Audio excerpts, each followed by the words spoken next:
ढेर सारी शुभकामनाएं देता हूं।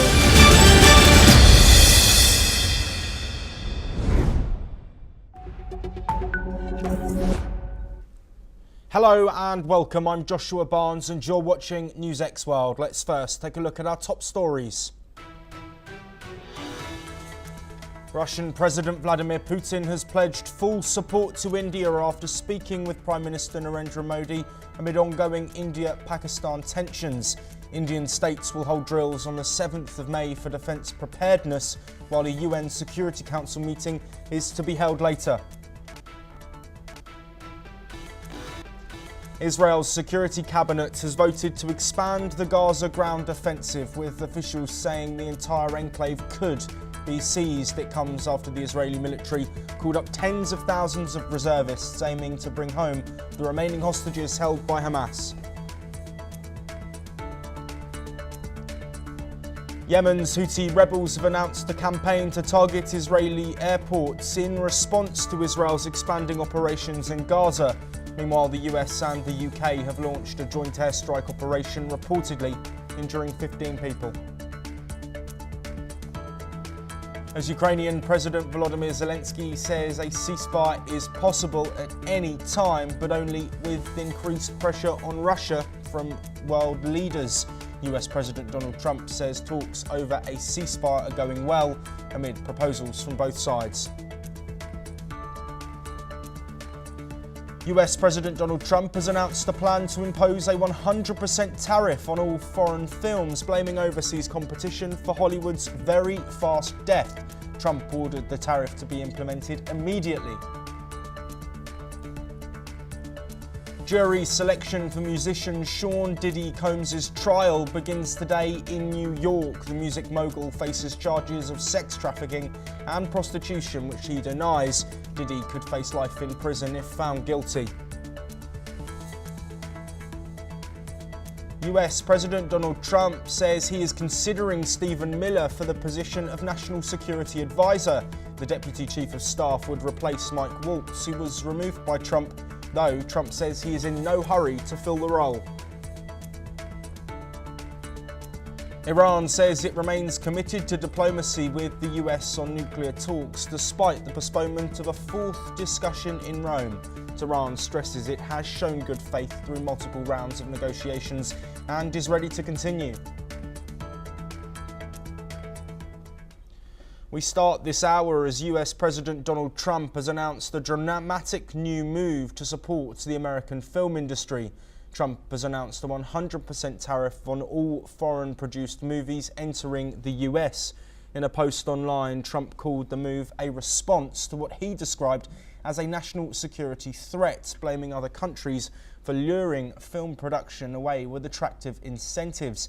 He said these efforts amounted to messaging and propaganda against the United States. Trump stated he has authorized the Department of Commerce and other agencies to begin implementing the tariffs immediately, but provided no details on how they would be implemented. The announcement has left Hollywood studios scrambling for clarity. Trump's statement did not specify whether the tariffs would apply to American production companies producing films abroad. Meanwhile, global reactions are coming in, with Australia and New Zealand saying they will fight to protect their local industries. The UK's film union also called on the British government to act fast. This move saw the shares of giants like Disney, Netflix and Warner Bros. Falling following the news. Let's listen in to Trump's comments.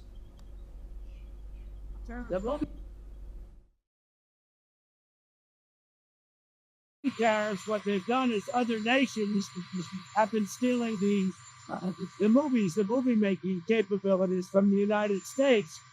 And I said to a couple of people, what do you think? I've done some very thorough research over the last week, and we're making very few movies now. Hollywood is being destroyed. Now, you have an incompetent, grossly incompetent government that allowed that to happen. So I'm not just blaming other nations, but other nations, a lot of them, have stolen our movie industry. And I'm saying, if they're not willing to make a movie inside the United States, then we should have a tariff when movies should come in. And not only that, governments are actually giving big money. I mean, they're supporting them financially. So that's sort of a threat to our country in a sense. And It's been a very popular thing. I can tell you what, movie makers love it. Mr. President. Well, joining us to discuss these latest developments is Levon Hampartzumian, who is the former CEO and chairman of the management board of UniCredit Bank, who's joining us from Sofia in Bulgaria. Levon, thank you ever so much for being here with us. I want to first look at the impacts that a 100% tariff on foreign movies in the US could have to the global film industry. Well, for the time being, the only visible impact is uncertainty. Because usually in these kind of things, the fine print is what matters. There will be a big party for lawyers and tax experts and so on to read all these fine prints at some point when they're published and ready, and to try to circumvent them or to optimize if you want. But in any case, the market for American movies is global, and it's quite normal that, for example, Netflix can have a big facilities in Spain, in other places in Europe and so on, because they're selling very well in Europe. If they start putting barriers for foreign production, probably there will be either retaliation or even falling popularity of American movies. Because if today they're considered relatively free and interesting for the rest of the world, at some point, if they become a propaganda tool, for example, they will be less attractive. Yes, Levon, I want to go further into those comments made by Trump. He, of course, said messaging and propaganda is a risk. Do you think that's a reality, or is this another Trump-made rhetoric? Well, to me, depending what is the definition of propaganda. In any case, American movie industries make American way of life, at least what it was before Trump, quite popular in the world. Today, probably some people are getting second thoughts about that and so on and so forth. But in any case, yes, movies and pictures and TV shows and everything have a propaganda component in their content.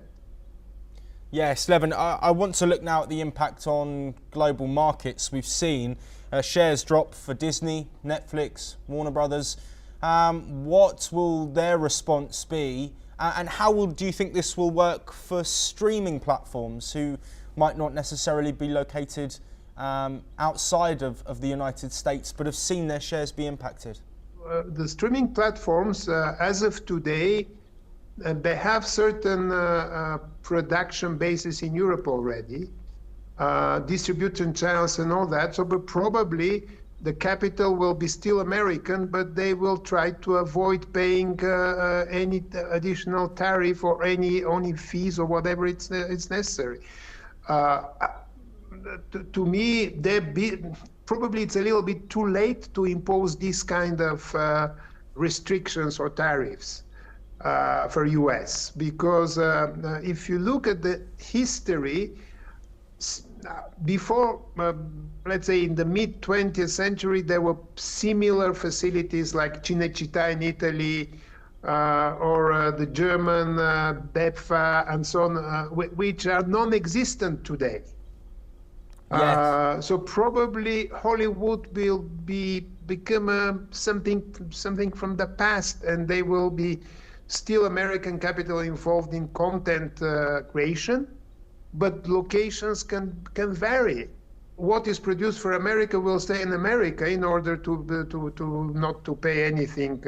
But what is imported or distributed in the rest of the world will be produced somewhere else, maybe in India.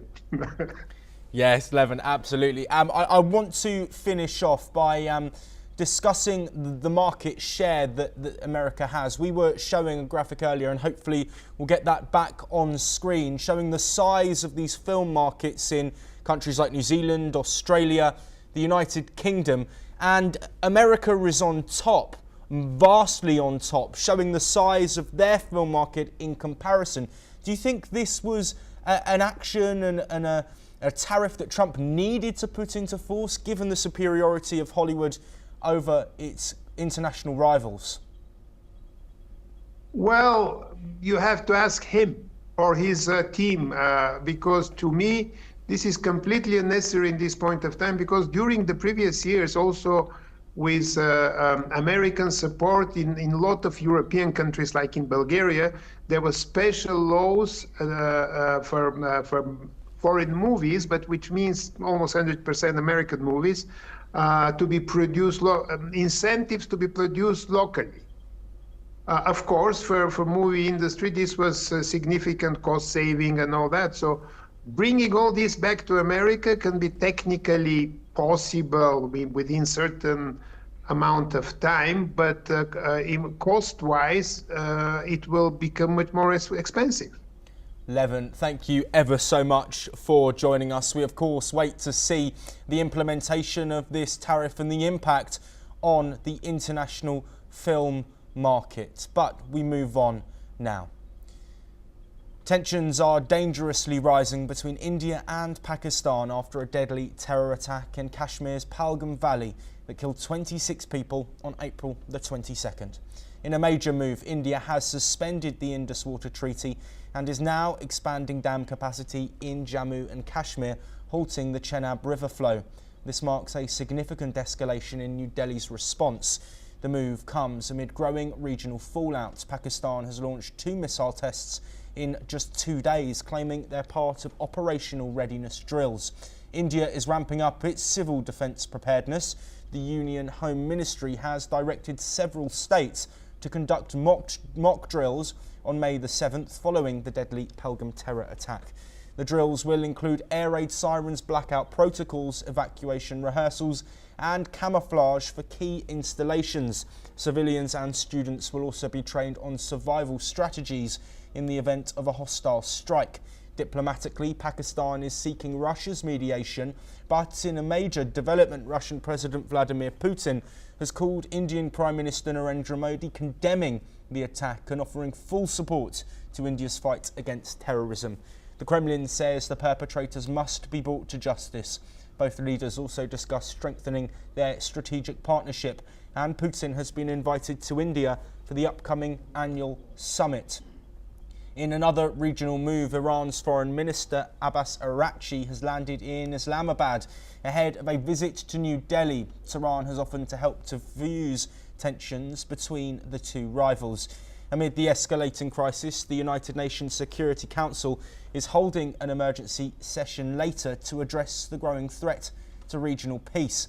On the economic front, Moody's has warned that sustained tensions could further weaken Pakistan's fragile economy and hurt its growth and foreign reserves.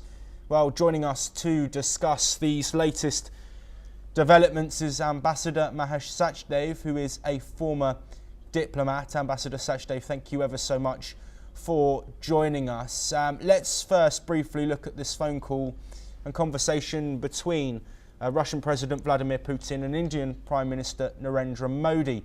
Putin saying that he fully supports India in their fight against terrorism. How significant is this show of support from a leading European nation? I think it is quite significant. The two countries have each other's strategic allies status, and there is a special relationship between India and Russia dating back to era of the Soviet Union. I should also add here that Russia is a reliable weapons supplier to India, and any less than wholesome assurance of its support to India at this critical hour would have long-term ramifications for this relationship. So I believe this is highly significant. It also makes a lot of sense in the light of Pakistani ambassador to Moscow's ill-tempered statements about using nuclear weapons if push comes to shove vis-a-vis Pakistan-India conflict. Thank you. Yes, Ambassador Sachdev. I want to now look at the drills that have been announced for some Indian states. These will be taking place on May the 7th. The last time there were drills like this was in 1971. What's the significance of the Indian government pushing forward these drills for civilian preparedness in the case of an attack from Pakistan? I think this is prudence being manifested as the Pakistanis have wrapped their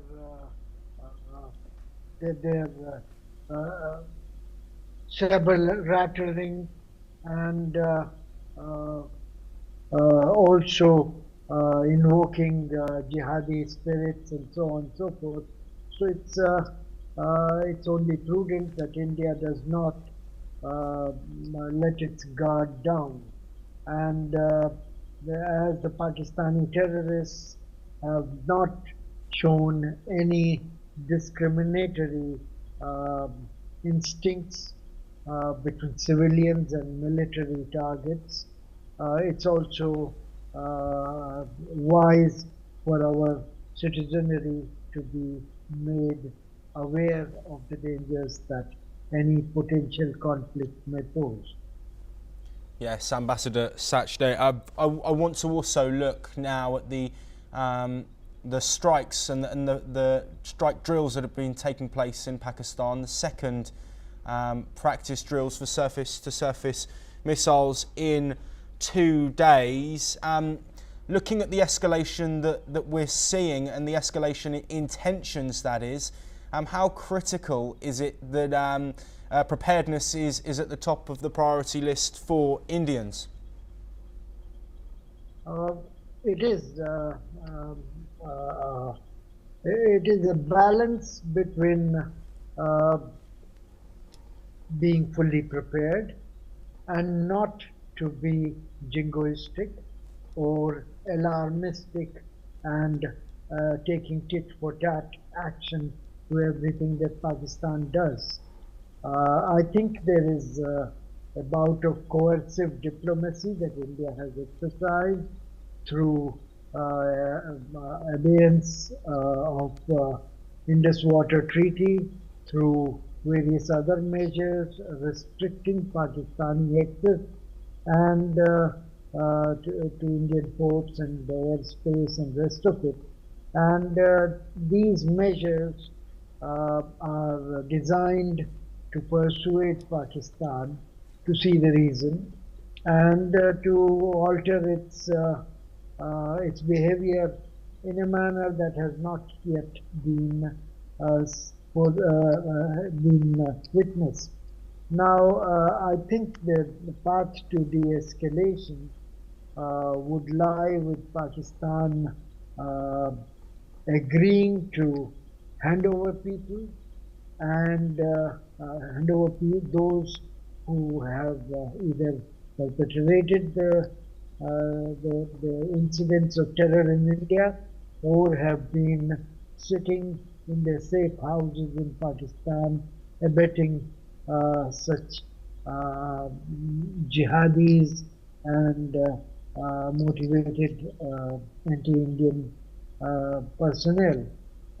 I think there is still possible to walk away from this confrontation, but it'll be for Pakistan to decide whether it wants to have a break from its past.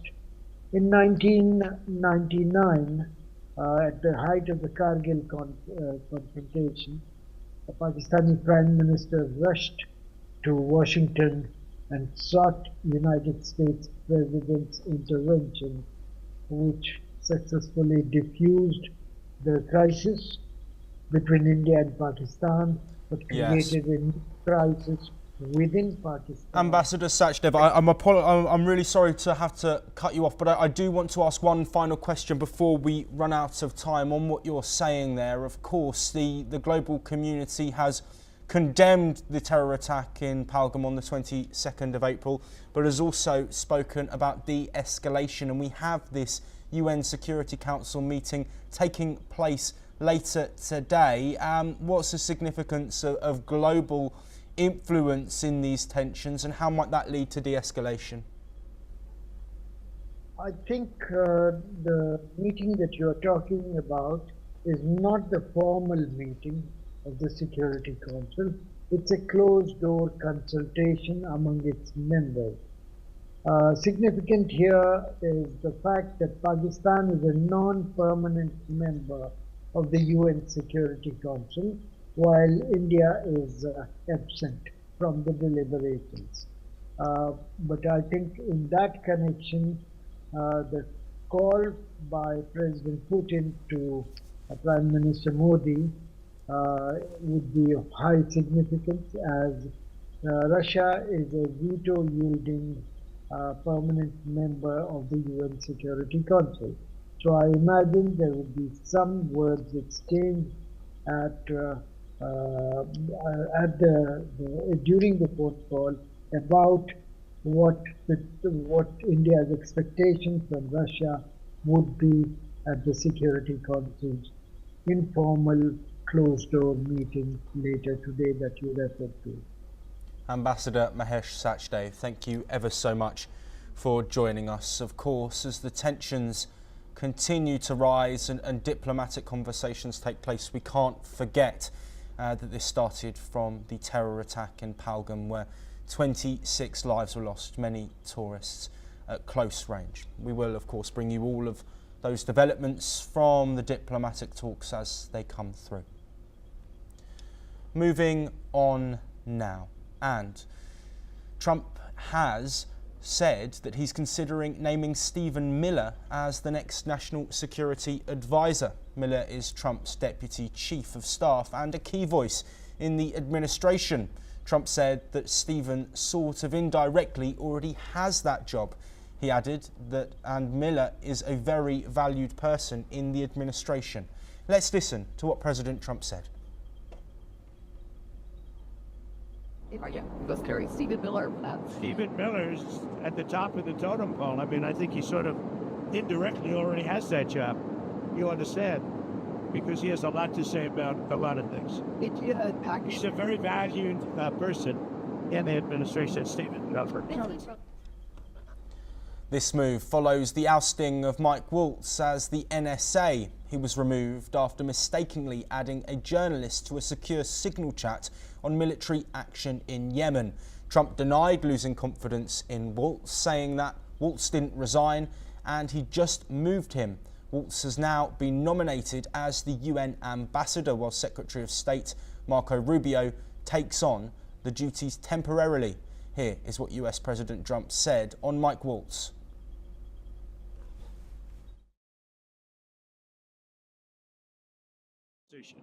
What now? I think it's an upgrade. On what we could, there's an upgrade. He was fine, and very answered a good job. I don't consider that. I didn't lose confidence in him. Why didn't I lose confidence? He's going to the United Nations to me. I think it's personally, if I had a choice for myself, I'd rather have that job than him. Well, Stephen Miller is best known for shaping Trump's hardline immigration policies, including the travel ban and family separation. Currently, Stephen Miller holds two key roles in Trump's team as Deputy Chief of Staff for Policy and Homeland Security Advisor. Trump is expected to name a permanent NSA within 6 months, but says Miller is at the top of the totem pole.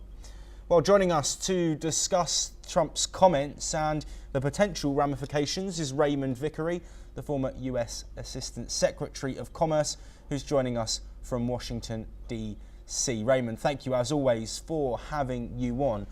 Before we talk about who might replace Mike Waltz, I wondered if we could explore what the role of National Security Advisor actually entails.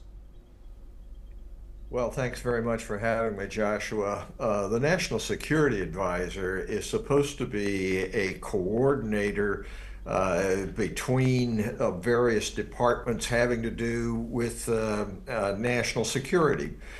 State Department, Defense Department, commerce, energy, all have a role to play in foreign policy. And it was thought some years ago that to have a national security advisor that could pull all of this together to advise the president directly would be a good approach.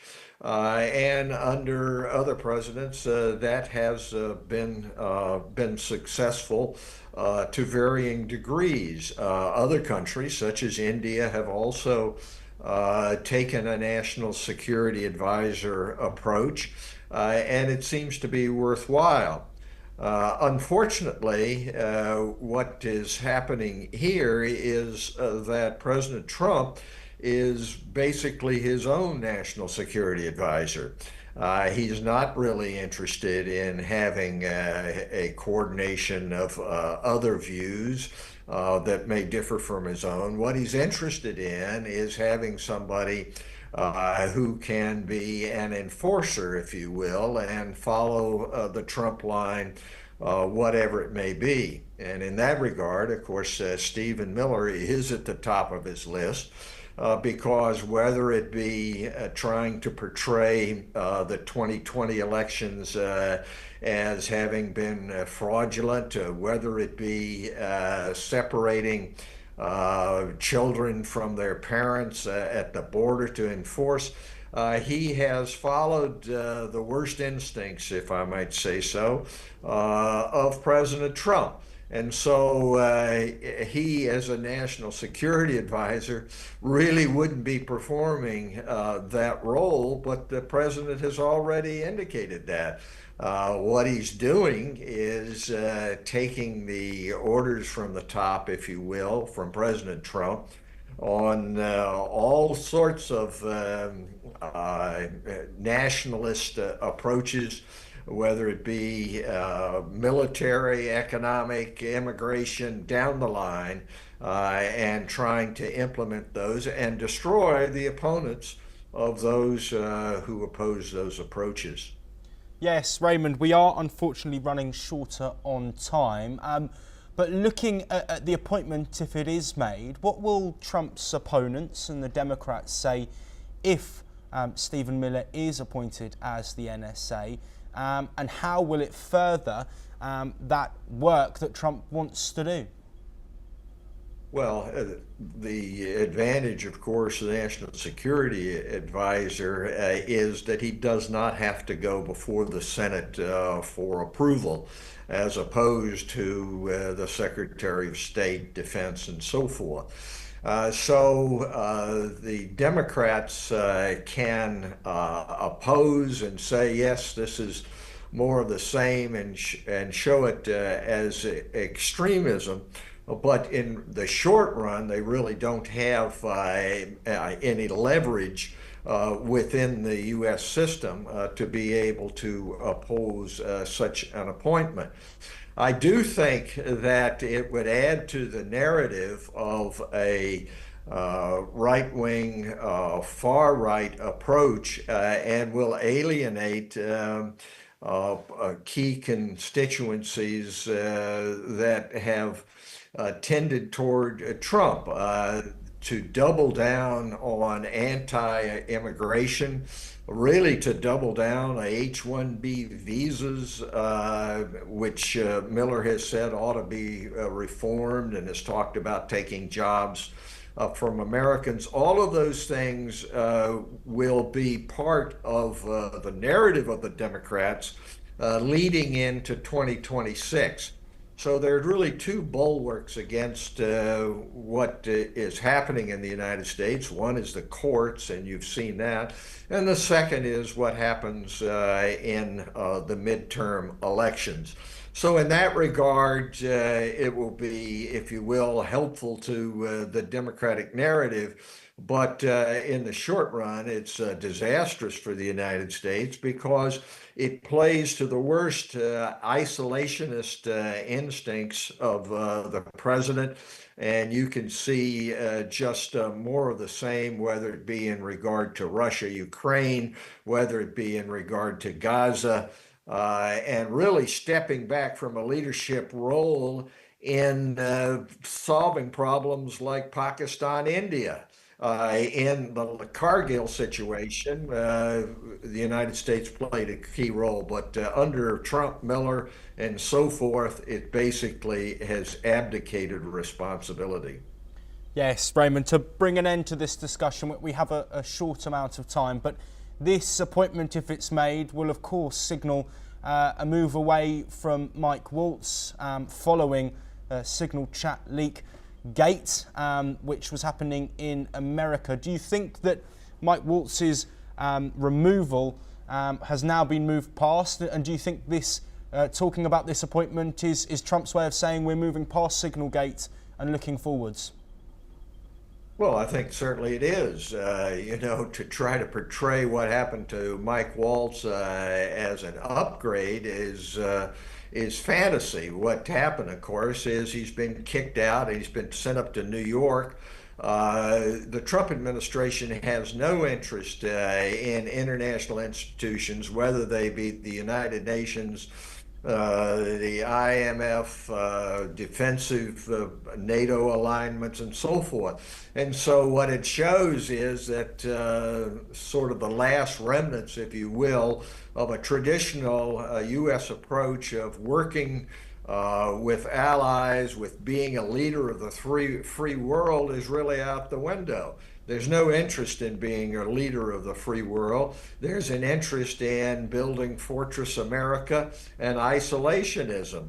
And Mike Waltz's dismissal is a dismissal of a more traditional approach of the United States to its obligations internationally. Raymond Vickery, thank you as always for joining us. We do bring you some breaking news, and that's United Nations Secretary-General António Guterres is set to deliver a media stakeout on the situation in Kashmir, India. The stakeout will take place at the UN headquarters in New York. The Secretary-General's comments are expected to touch on developments in the region consistent with the UN's ongoing commitment to dialogue, diplomacy and conflict prevention. Of course, we will bring you all of the updates on this media stakeout and on Donald Trump's appointment of the next NSA as we get them, but that is all that we have time for. We will continue to bring you more of the latest breaking news from across the world.